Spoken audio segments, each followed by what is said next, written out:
Hello, my name is Nathaniel Osgood. It's my great pleasure and honor to be with you today to describe some very exciting work that I'm conducting with a broad set of collaborators addressing a key problem within the public health context, which concerns response to intervention outbreaks and planning in the context of those outbreaks. And we're particularly addressing this by combining, on the one hand, machine learning computational statistics methods in the form of particle filtering with, on the other hand, dynamic modeling. I should note that by all rights, this presentation should be being presented here by student Anahita Safari or Tricia Lawrence. Unfortunately, due to visa problems, Anahita was unable to secure her visa applied for back last June in time for this conference, and so I'm here in her stead. The credit for this work goes to them, and any shortcomings to myself. So I'd like to start by outlining the fundamental challenge we're trying to use, which really falls into the very specific use of models to anticipate what's coming down the pike, and to be able to ask questions concerning interventions to identify desirable policies. And our particular context in this is one that we encounter with a wide variety of stakeholders, such as our close partnerships with the Ministry of Health in our province, with the Alberta Ministry of Health, and with Public Health Agency of Canada, as well as through Dr. Waldner with the Saskatoon Health Region. And this concerns outbreak response. Many of the concerns in the context of outbreaks have to do with mobilization of health resources, as well as managing population expectations and risk perceptions. And often there's weekly reporting that gives a good sense of where we're at, but lacks clarity on sort of what lies forward. And our focus here lies on anticipating the trajectory of incident cases looking forward, and in understanding what the impact would be of different intervention measures on those trajectories. Now, the fundamental challenge here in leveraging, or a fundamental challenge in leveraging models for this context is twofold. Number one, particularly when we're dealing with outbreaks, often we're dealing, not always, but often with emerging infectious diseases, things like SARS or MERS or H1N1, etc., where there's quite little empirical data, quite little epidemiological knowledge concerning that bug, either at the parameter level and sometimes at the level of the natural history of infection. And so while models can be very useful, a well-formulated model can be very useful for planning ahead, often the knowledge needed to build that model is lacking at the time where the most keenly needed. And by the time a really fully grounded, fully precisely calibrated and tuned model can be proffered, the time of greatest need has passed. The second reflection here, though, is even if we had such a model up front, it inevitably is going to diverge from observations about the world, diverge from empirical situations. Models have omissions. The external situation has stochastics associated with it that even the most perfect model's not going to be able to directly anticipate, precisely count on. Things change in the world. Policies change. The international context changes in ways we couldn't have anticipated within the model. So often we do not have the luxury of having a highly tuned, precise model for our context of outbreak planning, particularly for emerging infectious diseases. So the solution that we're exploring here focuses on the goal of trying to create quickly formulated, rough and ready as it were, but frequently regrounded models that are automatically, recurrently regrounded as new data becomes available to learn from that data. And the idea is that if we have a rough and ready model and it has this ability to learn, it may do a lot more good than one that takes a long time to create and comes late to the party. So the goal here is to not just rely on model predictions about where we're at right now. Maybe our model was designed to start 3 months ago, and it has a prediction for where we're at, but actually to use empirical observations to reground that model. So we have this adaptive response that learns from these observations both about the current state of the model and about parameter values. In this way, the model is kept current with the latest evidence, which can be used to project forward and can be used to then anticipate possible trade-offs between interventions. Now, of course, calibration as a technique has long been playing at some level in this space, but it has a number of shortcomings. In some cases, calibration machinery associated with models only gives point estimates, which have very little sense of privilege. Even where we have covariance, it's very local covariance of one mode of an underlying distribution. Often with the calibration machinery, there's not the opportunity to explicitly specify probabilistic models having to do with process and measurement error. And finally, there's no opportunity with traditional calibration in updating the state of the model to reflect the current situation, the current context. The model may be recalibrated so we can get the best sense of what parameters, starting from that initial point, lead to something like today, but we can't simply put in our best understanding for the situation today and say, look forward from now very readily. One way to accomplish this automatic regrounding, by contrast, is through filtering methods, this vision. And filtering methods have, at some level, been around for more than half a century. The most venerable of them being the Kalman filter, which of course has been incorporated in a wide variety of avionics systems, whether it's for planes or rockets or missiles, but also in robotics, heavily used, and really is very computationally frugal and exploits that to good effect for real-time control. By contrast, the type of technique I'm going to be talking about today, particle filtering, a sequential Monte Carlo, is much more general, much less computationally frugal, but a good match for the sort of rates at which epidemiological data arrives. So let's talk about particle filtering. In very highest level terms, what is a particle filter? Well, it's a tool that helps us form given a dynamic model, helps us form a probabilistic consensus distribution, a joint distribution over the state of the model, including any parameters we wish to include as part of state, say evolving parameters, based on combining model predictions, which are recognized as very fallible, subject to stochastics, for example, but also data arriving from the world that's very recognized as very noisy. And it sort of balances these two effects to come up with to allow us to sample from a consensus distribution, a joint distribution over both. So we can sample from a posterior distribution over parameter values and model states that then allows us to sample, say, from a distribution of future values, looking forward where we don't yet have data, or over model intervention trade-offs. So the idea here is that we have a model, and the model may give some distribution of possible outcomes here, but when new data arrives, we reground the model. We update its state and potentially some parameter values too, and project it forward. And then new data comes in and we update its state. So the model's being recurrently regrounded.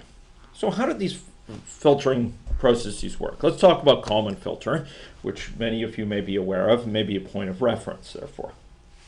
So here we start with a simulation model, which typically includes some stochastic process, and between observations it's just run forward. And at observations it's corrected, as it were, to align with empirical data. These corrections are performed recursively. We update our earlier projections based on this new data point rather than recomputing them all, as might be done in a calibration process. But critically, with Kalman filtering, there's some pretty stiff assumptions concerning distribution, that these stochastics are Gaussianly distributed. It's a Wiener process with Gaussian noise, and that the measurements are associated with Gaussian distributions, measurement errors. And it uses an MLE estimate, a maximum likelihood estimate, to estimate a certain point estimate of the current model state and a covariance matrix around that. So it invests in sort of one particular estimate and one particular sample from the distribution. Particle filtering is very similar. We have a underlying dynamic model with a stochastic process between observation points. It runs typically, and it's corrected to align with the empirical data. It's also performed recursively.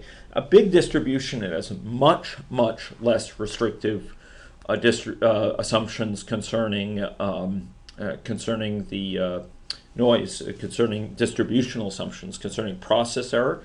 We're not merely assuming it's Gaussian distributed, and concerning the measurement error.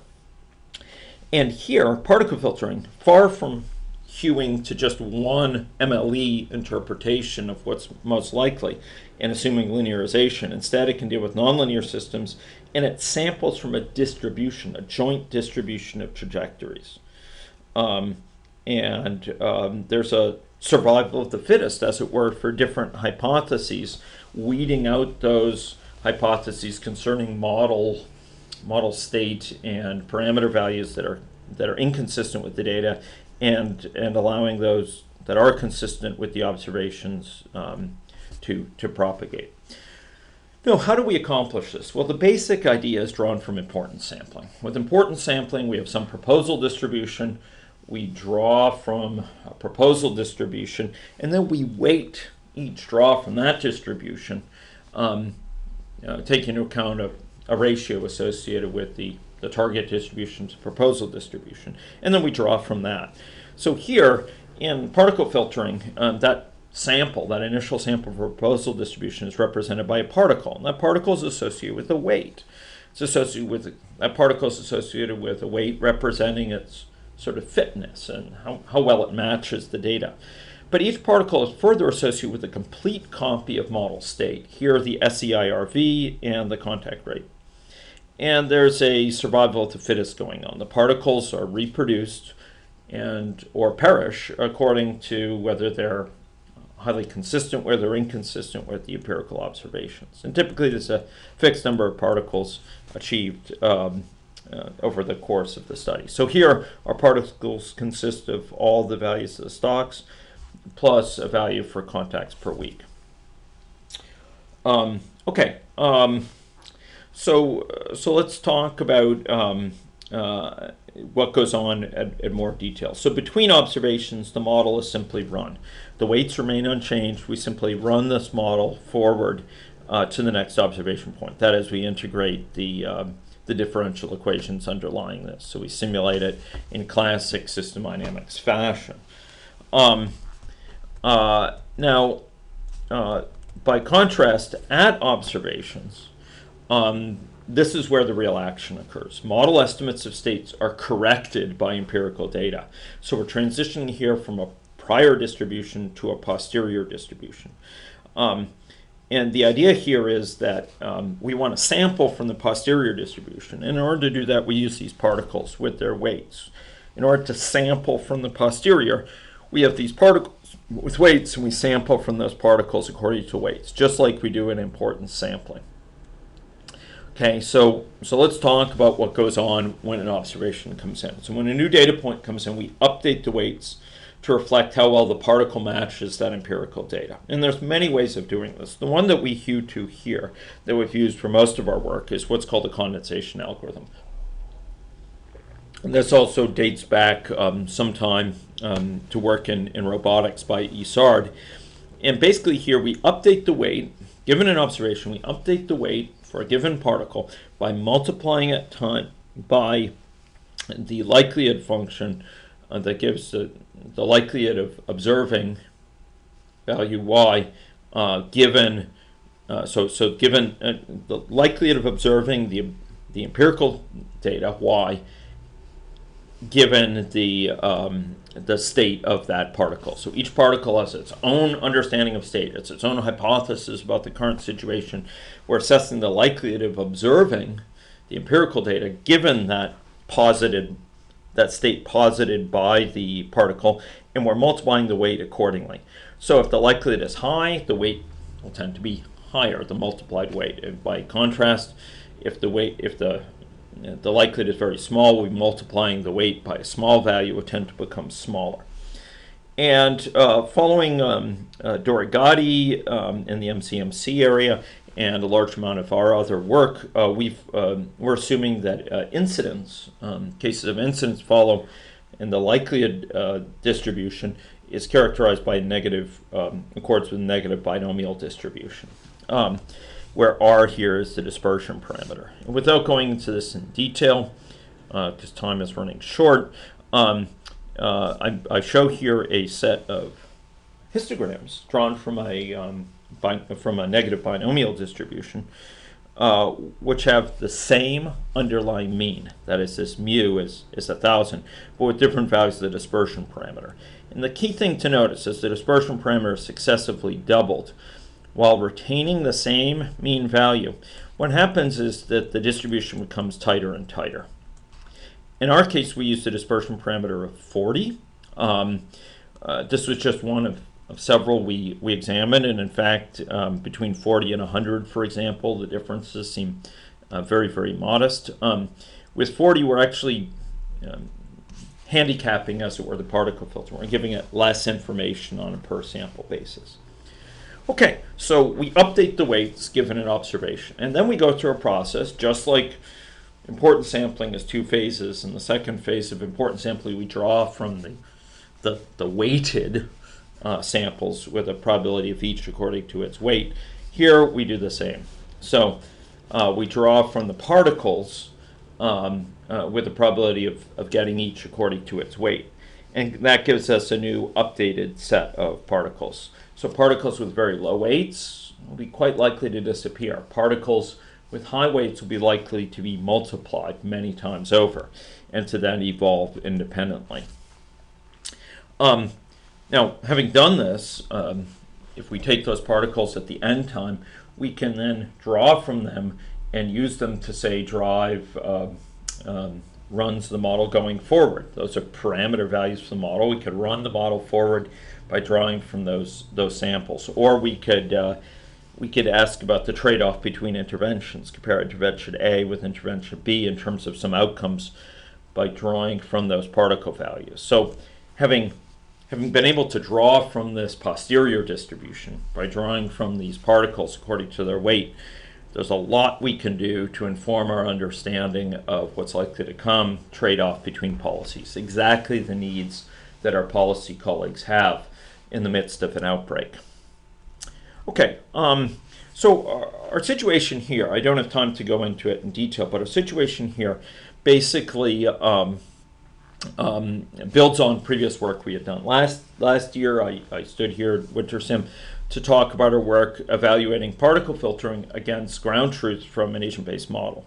Here, we're instead evaluating the model in terms of its ability to predict future prevalence, rather than having a ground truth model where we know the exact situation. We're seeing the degree to which a particle filtered model can predict future reported prevalence, and we're comparing that against what we get through calibration. Okay, and here we judge the discrepancy according to the expected value of the root of the sum of squares of difference between sample particle expected reporting and empirically observed report for all future times. So as we're performing particle filtering, we're getting successively more data in. So for example, in this case, we've only observed these data points, and now the model's predicting forward these data points.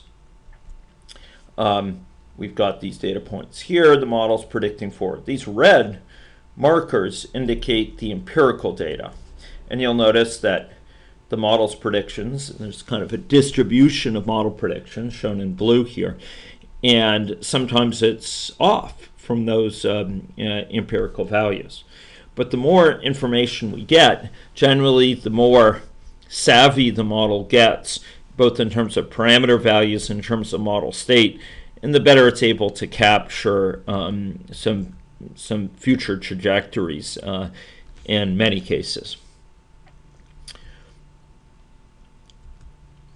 Now, this is the key slide on comparisons, and what I show here on the x-axis is the current time in weeks. that at which we're assessing the particle filtering looking forward versus calibration looking forward. In other words, in each case, each of them take into account only the data before this time, before maybe equal to this time, and then we're seeing how well they predict future times.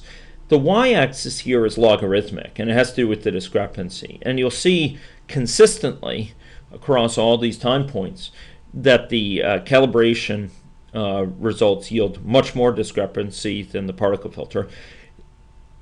The extra degree of discrepancy is notably magnified because this is several orders of magnitude times.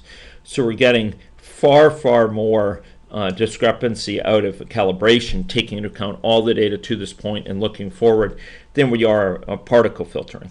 And the exact difference between the two varies by how much data we've gotten to the point.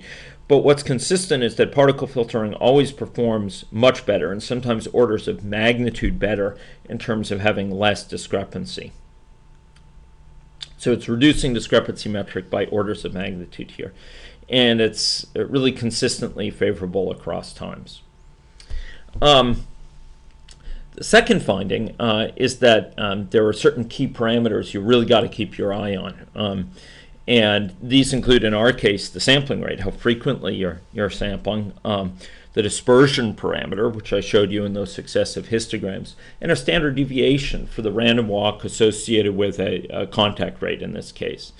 And the interaction of these parameters and the results of the work, the focus of some quite advanced ongoing work that we may be presenting here next year.